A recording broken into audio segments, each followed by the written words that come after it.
Assalamu alaikum wa rahmatullahi wa barakatuhu. Thank you all for joining us today for our youth and young adult Taleem Sunday. I'm Sister Fatima Ali, uh, Brother Khalil Ahmed.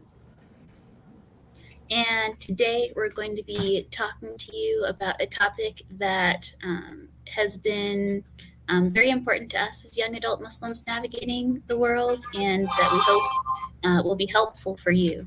Today, we want to talk about um, our journey and the journey that every young adult takes as a Muslim when they step out of the house, when they transition out of their home with their Islamic family and they step out into the world, whether they're stepping into college or stepping into their first job or moving to a new city.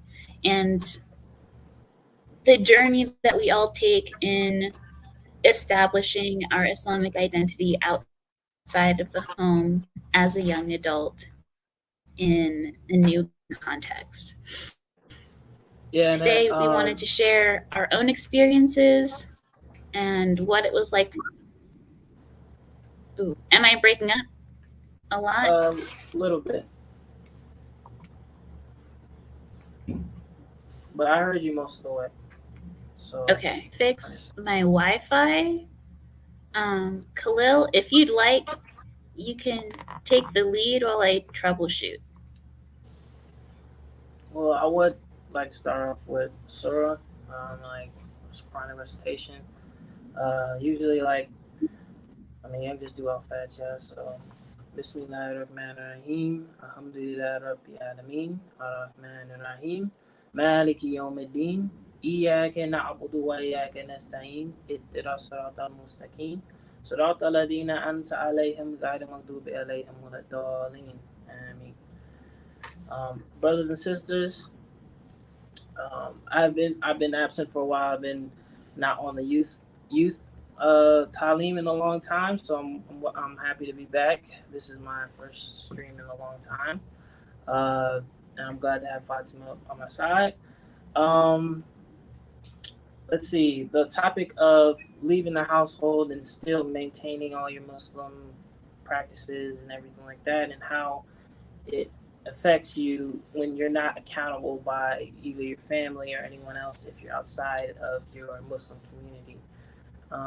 We all have to keep that mindset that God is always watching and He knows every action that you do. So having that community to be there to support you when you're leaving your environment, you're leaving your to go out on your own, and what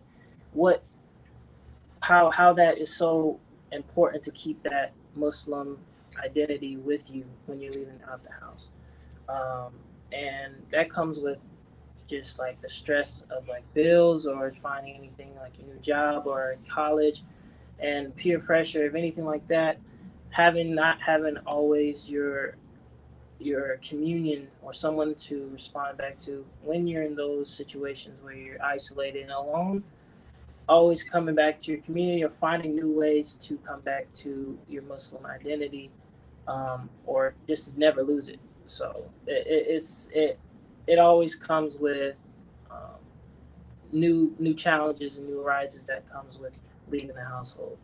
And one of them that I can say I experienced was time management. You know, when no one's there to remind you every day it's time to make prayer or something like that, I didn't have to have it on my phone, or I should have been put it on my phone, but um, my mom was always there to remind me. So that's the blessing I always think I took granted of when wanting to get on my own and working every day. I didn't know exactly what time to make prayer, but I could tell by the day on or different times. But I was always focused on doing something else, and that could get you lost. That can get you lost real quick if you don't really identify that fast. And then also putting yourself in situations that you don't need to be, and just knowing when or how to call yourself back. And I think as Muslims, we have that ingrained to us as raising a child, being risen up, saying that Allah is always there to fall back on, which He is always. And knowing when you're in a bad situation and when to get out, and also trying to not make your home environment something that is haram or something that is bad towards your mental state. Always putting up different decorations or reading the Quran every day, and that's different things that I would like to implement and explain on. Go ahead, Fatima. You ready? I love the tips that you just shared. And I'm going to be honest, as I'm thinking back to college, that time management thing is real, especially when it comes to fitting those prayers in. I remember in college specifically, I had these classes that would be back to back, like 10, 11, 12, 1 sometimes. And on Juma Friday, I'd have to get really creative with how I'd fit lunch and salat in, right? So in between one class, I might run to the diner and take a to go lunch. And then in between another class, I might run to the library and pray before like my next class started. And it was sometimes it was like, oh, there's I got 5 minutes because the teacher went over. So how am I going to make this work? But there's also something very rewarding about being able to get to the end of the day and to say, hey, I prayed like my Jummah prayer, or I managed to get Dhuhr in. It's like Isha time, and I don't have to pray like 4 prayers because I managed to pray them on time. So, alhamdulillah, when we're able to create those systems that help us get our prayers in on time. And certainly it can be a challenge, but as we read in the Quran, فَإِنَّ مَعَ الْعُسْرِ يُسْرًا إِنَّ مَعَ الْعُسْرِ يُسْرًا. Certainly, with every hardship comes ease. So, alhamdulillah. It, there's a book that I was checking out the other day, and it's called The Obstacle is the Way. And at the central idea of the book is that the challenges that we navigate through are what help us to develop our character, and help us to establish who we are and what we truly care about. So, as we navigate these challenges as young adults, we have to remember that yes, there can be struggle in figuring out how to establish our Islamic identities when we don't have that scaffolding and support of our um, the family that we were raised in. Like if we're in a new context where we don't have that immediately in our physical presence, but the struggle of establishing that provides us with the ease of being able to rely on those communities or that home environment or those habits that we've built along the way to support us in our faith practice. Habits and daily activities that we do. Yes. That's very important. Always when coming into a new place or a new environment, those habits is what maintains us. So it can easily get replaced by new habits of like easily get replaced by other habits that you start doing just because of day-to-day things. So we got to maintain those habits that keep us who we are, and that's sometimes easy to do more than others, but definitely don't want to pick up any bad habits that are projected on you by others. So like saying like um, during work, I would go to instead of like taking my lunch, I would make my own lunch and try to find the nearest mosque there so I can make prayer. And I would take those. I would take 30-minute breaks, and I had like 30 minutes in my work time where I would try to find that. And somehow I didn't know that I could take an hour. So I was like, what? I didn't know that. So now I had an hour. Now I have more time on my hands, so I can get prayer in, lunch, all that. And it was easier to me. I didn't know that, so no one told me or anything because I usually work on my own. But the thing is, just like creating those habits of main, even during work, even when you're busy, having that reminder that prayer is there, and you have to at least make extra prayers so you don't miss it while you're working. And then, you know, my mom and my brother Abdullah, the one that lives in Dubai, he was telling me the story about how even like the most sickest man can make prayer. He can't even raise a finger. He can just close his eyes and make prayer. So it's always it's it's great to make it on time, but even if you don't, there's no excuse why you can't miss prayer. So there's always times to make prayer. You just have to have your have to get it. Sorry, I'm stumbling. It's always a priority to make prayer. You should never. That should be one of your top priorities all the time.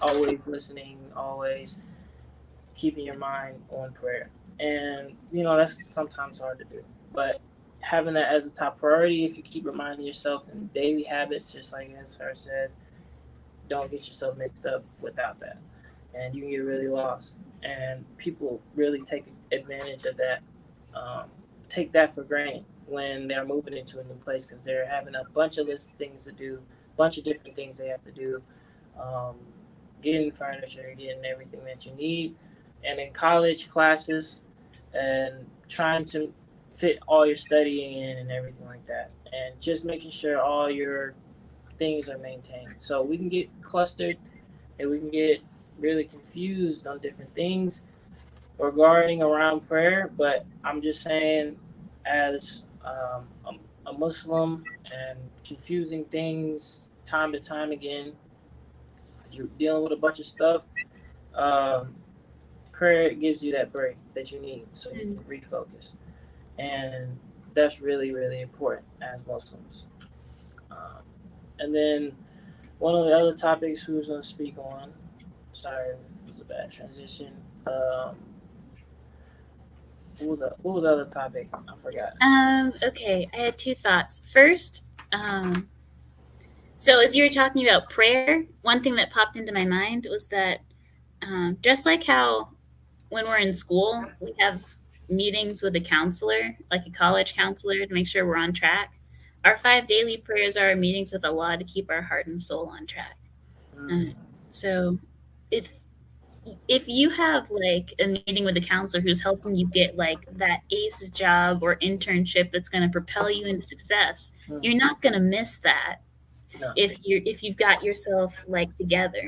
So if we have 5 daily prayers with Allah, 5 daily meetings with Allah that are set to uh, set our heart and soul in line with what pleases Allah, so that we're propelled to the success of Jannah, it's important Mm, that we do not miss that. Um, inshallah.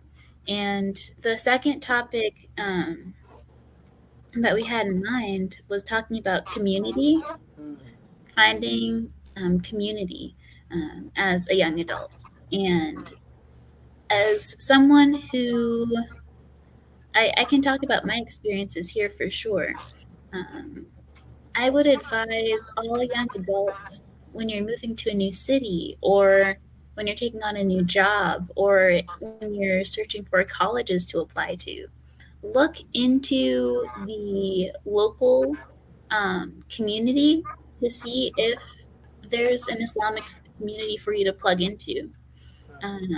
So when I went to college, I did not look at the local Islamic community or the Islamic community on campus to see what was there. And when I got there, the Muslim society was actually very small. There was only one other student in the Muslim mm, society when I joined as a freshman. And then as a sophomore, that student he was an international student. He left and got stuck. His visa expired. So mm. that year, I was the only Muslim in the Colby Muslim Society. Took it over. Okay. Yeah, essentially. Mhm, Um, so I would advise first students as you're looking at colleges to apply to or young grads as you're looking for cities to go to, see if there's a community there for you to plug into. Like, see if there are masjids there. See if there are um, Muslim professional organizations there. Or I also know that there are like Muslim third spaces that are becoming popular in cities that are just like social spaces where young adults can come young adult Muslims can come gather and find social support. So, Yeah, and don't forget to remind somebody because my brother, he is in college.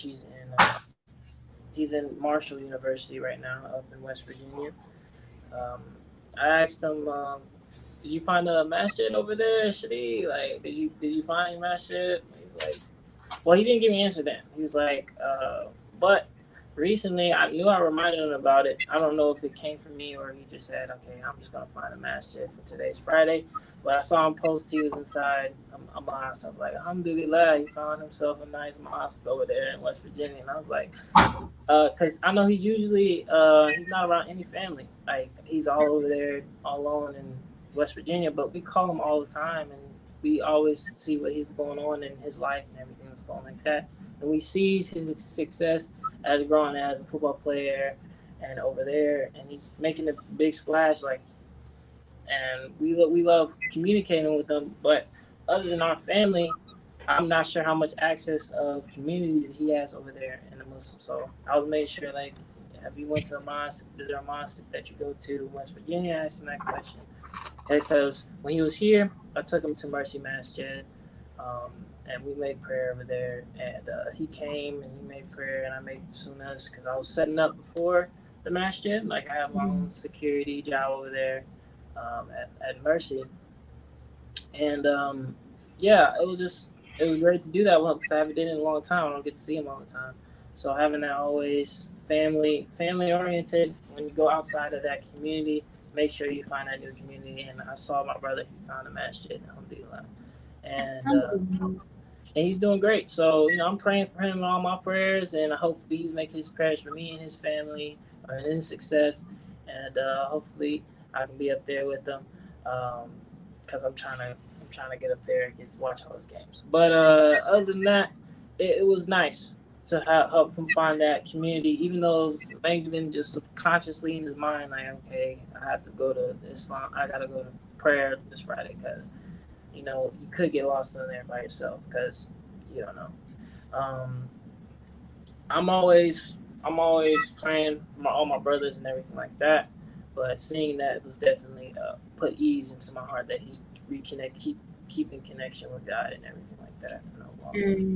Um, and for me, other than that, um, we always have life problems, and we try to find solutions. And sometimes we can be impatient and lose that patience, and we just gotta recollect, always come back. And I've been experiencing that for myself personally recently. That I have a tremendous amount of patience, but sometimes it can get really, really, really tested. And I always have to calm down and make a prayer to make sure that I don't go over that cap that ruins things in my life. So always come back to that. And having a community, having that family connection is something that I feel like I took granted of when I was there. So it's having all these different experiences and challenges for me that I'm learning as a new adult, and the man is helping me explore all the different options that I have. Um, Now that I got more time on my hands and I can do more stuff, I'm going back to my community, going back online, and just reconnecting with everything, and it's been a blessing. So, uh, I, um, another, so you can go ahead. I'm sorry. yeah. Did I cut you off just No, there? no, you're good. Okay. So in your stories, I heard four super important takeaways. The first one being, as you move away, don't forget to stay connected to your family, friends, and home community. Even if you're far away, you can still find support in those relationships and support in maintaining your Islamic practice through the reminders or moral support they may be able to give you, even if they're far away. The second thing that I heard was the importance of walking into a Muslim community and getting involved in that community. Once you're involved, if you have the opportunity, you're able to take ownership and make it and make a contribution. And once in my experience, once I feel like I'm able to make that contribution, I'm more invested in my engagement. Um, because once you're a part of it, you have That focus. that focus and more reasons to keep coming back and stay engaged. That's something that crosses my mind. The third thing that crosses my mind is not the importance of both engaging with the community and finding your peers in the community. I'll have to say, when I think back on life, at different stages of my life, I can see how, like, the people I surrounded myself with, either positively or negatively impacted, like, my outlook, my worldview, my religious practices, and my sense of connection to those things that were important to me. And when I was surrounded by positive peers who supported me in my religious practice and in my spirituality, I built better habits. Mm. And those habits serve me better today than times when I perhaps didn't always have that peer support. Mm. So, alhamdulillah, find that peer support wherever you are.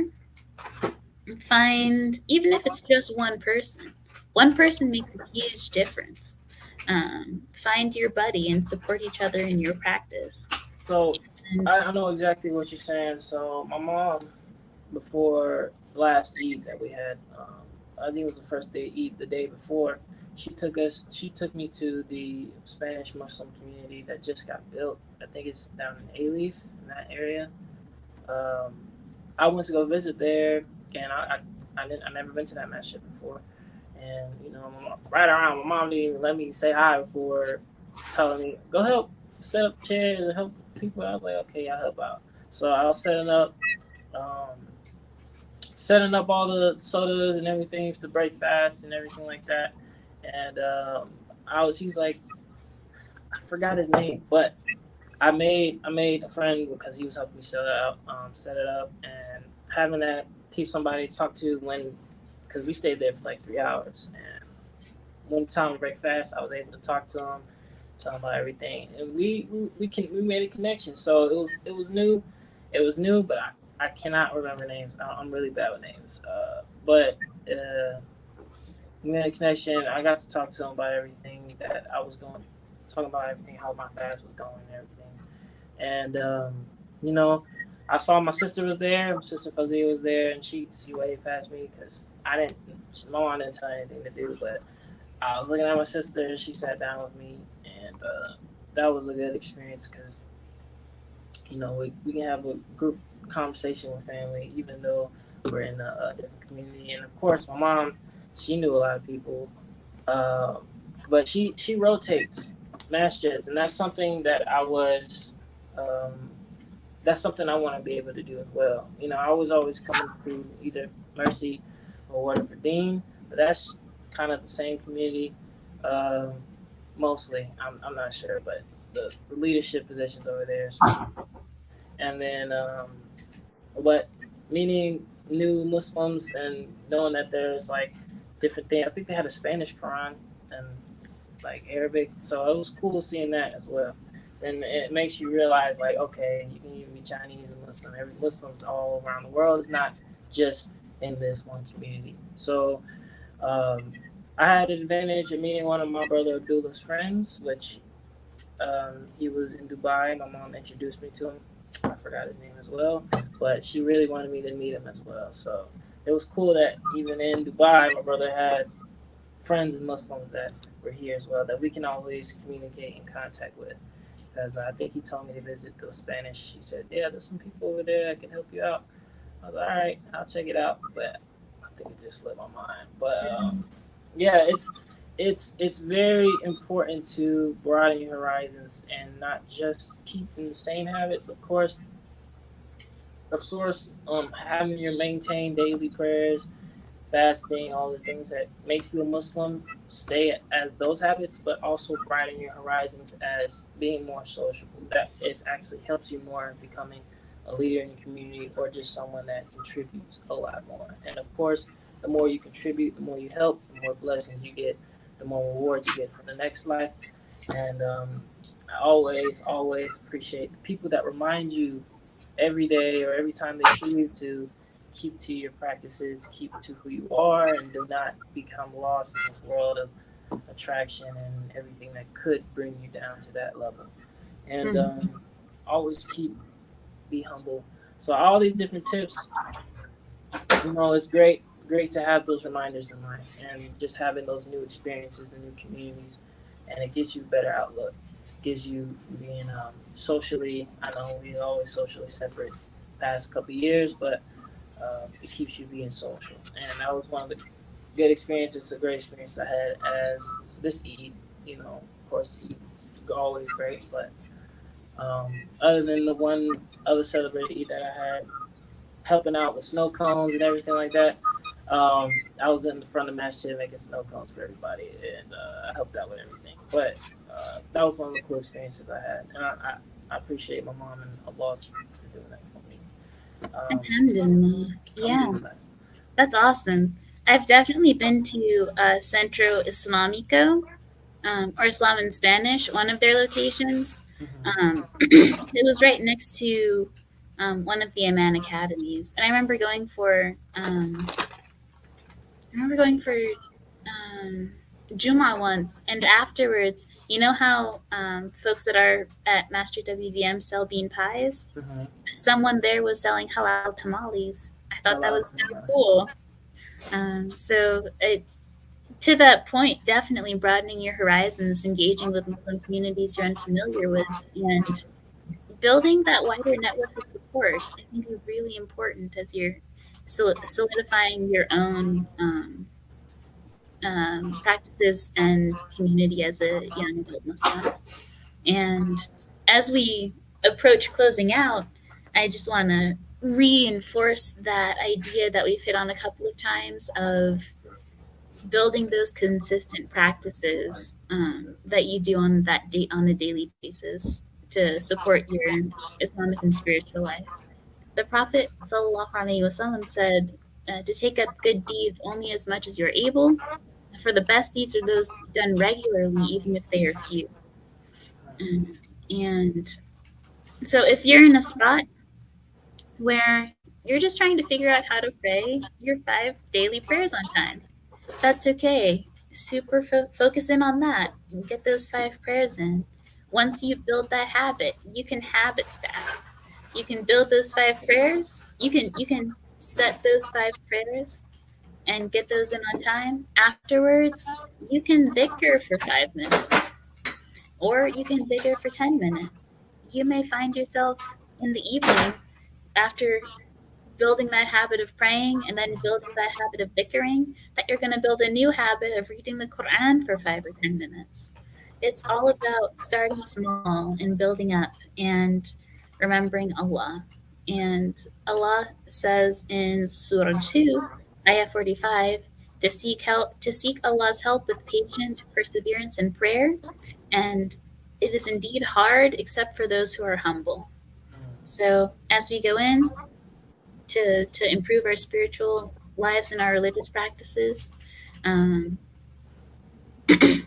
as we jump in, we can resolve to be patient with ourselves and with the practice, perseverant with the process, engage in prayer, both our daily prayers and personal prayers to Allah, as we strive to establish those practices and to stay humble, knowing that we're imperfect, but that Allah has given us the capacity to grow, and that He's made humans inherently moldable. So we have the capacity to mold ourselves into better Muslims with His support and guidance, inshallah. Yeah, and closing thought made me think of just different things that my dad passed on to me.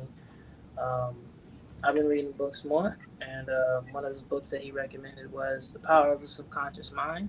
That is very, very important. And it was almost like a self help book when I actually read it. But it gave us a lot more. It gave me more insight about how much control we have over ourselves. Like sometimes we think we can't do something, but just saying it and bringing it forth into our conscious mind and having the power of our subconscious, things will come to us. Um, Things will just come to us, and we'll be able to calm ourselves down, and even outside factors we will be able to control. So just keeping in mind that for building those habits, just make sure your conscious is in control and not just subconsciously always doubting yourself. Because if your conscious mind is saying, I don't have time for my prayer, I don't have time for all that, I don't have time for doing things, or I can't do this, I can't do that, subconsciously your mind is going to pick that up and your body will follow whatever your subconscious is saying because it controls everything that your conscious mind does. So I know it's kind of confusing, but honestly, just saying that, keeping that in, repeating that process of telling yourself that you can do the right things, you can do that, everything that you need to be able to do will come true and be able to harness that power that we have in all of us, having that subconscious power. But having that great thing about community, wrap it up. Sorry, I'm rambling. Community, make sure you keep in touch with everybody, with your family if you're out, and make sure you make new connections with other Muslims, if just to broaden your horizons, just to see what's out there. And go ahead, let's close this out. Yes, sir. And thank you for that note on the subconscious mind. Don't let your negative thoughts sabotage your potential for growth and your ability to nurture your relationship with Allah. And interrupt those negative thoughts or those self defeating thoughts with thoughts that reinforce what Allah says about you. Oh yeah, can't get better than truth. So Oh, yeah. only the truth. There's no faults. Can't find it. Only the truth. But it was great. It was great talking to you again. It was a great experience all the time. I appreciate everything. I'll be glad I can come back next time. Oh, yeah. Alhamdulillah. I'm glad you could make it back on. Hopefully, you'll be joining us for more in the future. And this is going to be really great. Um, Let me see. Do we have? I think that's the end of our presentation for today. Do we have any? Um, do we have any questions from the audience? Let's see. Oh, thank you, Brother Khalil. Um, Jazakallahu khair. oh, oh yeah. I was just checking the comments, but Okay, yeah, you were logging off. no, not yet. But yeah, you're very much welcome. Is there any other comments? I only see one. Let's wait and see.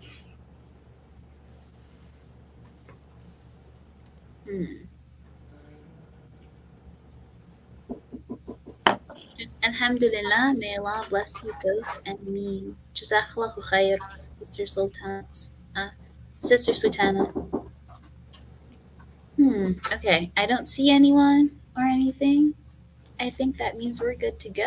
And um, shortly, someone will be logging on to give the announcements. I'll send them a message to let them know. Assalamu alaikum. Peace and blessings. All right, thank you. Thank you so much. Alrighty, everyone. We will have someone joining to present the announcements shortly. Stay tuned for those announcements. And Jazakallahu khair for joining us all today.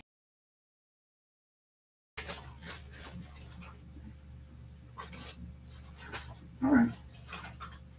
Let's get ready.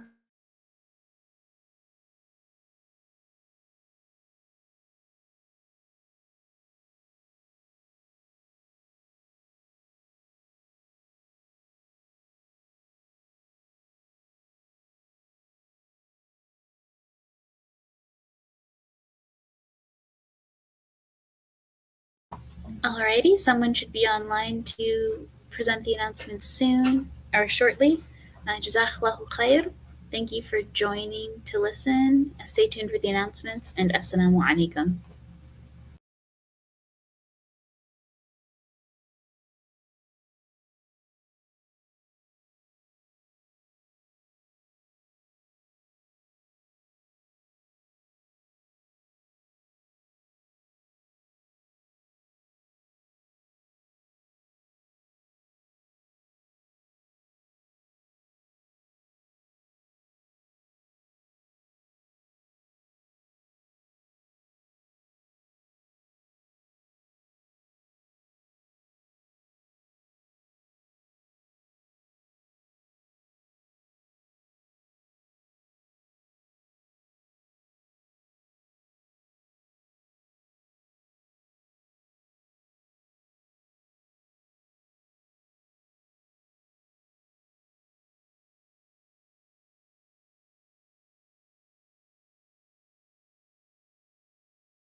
Assalamu alaikum, community announcements.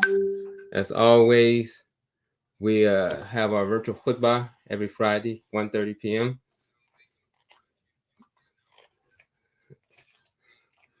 In-person Jummah is available on Friday's khutbah, 1:30. Salat is at 2 p.m. That's at masjidwdm Muhammad. We're also continuing to take donations in help of the maintenance of the masjid. So you can click on the URL there and you can get more information if you want to support. The in-person Jummah is available at Masjid Al-Quran Mercy Community Center. We have two, one at 1:30 and one at 2:30. Inshallah, masks are recommended. Masjid Al-Quran is still welcoming your donations for the Merciful 313, and this is to help assist in maintaining Masjid Al-Quran. You can click the link to get more information. Every Sunday at 1:30 p.m. we have our Taleem public address. So please join us on Sundays at 1:30 p.m. Your Zakat and donations are always needed, and we have 4 ways: our website, Zelle, PayPal, and CashApp. So please donate and make your Zakat to donations to Masjid Wdm Muhammad, as well as Mercy Community Center, Masjid Al-Quran. Your Zakat and donations are needed as well. Muslima Nights takes place on Sunday evenings at 5:30 p.m. for sisters ages 16 to 30. For more information, you can click on, or you can go to muslimanights@gmail.com. New Muslim orientation. You have just joined 1.8 billion Muslims. What's next? For more information, you can contact Elijah Salahuddin at 713-385-1215. Bara Sisters Halakha every second and fourth Saturday from 7:30 to 9:30 a.m. For more information, you can go to www.barasisters.com. And the fundraising donor wall for the Ibrahim Kamaluddin Community Center. We are still accepting your donations for the donor wall. You can go to the URL on the video screen to get more information on how you can donate and help in establishing the Ibrahim Kamaluddin Community Center. That concludes our community announcements. May Allah bless everyone with a wonderful, productive week. And inshallah, we will be back Sundays at 1:30 p.m. Assalamu alaikum.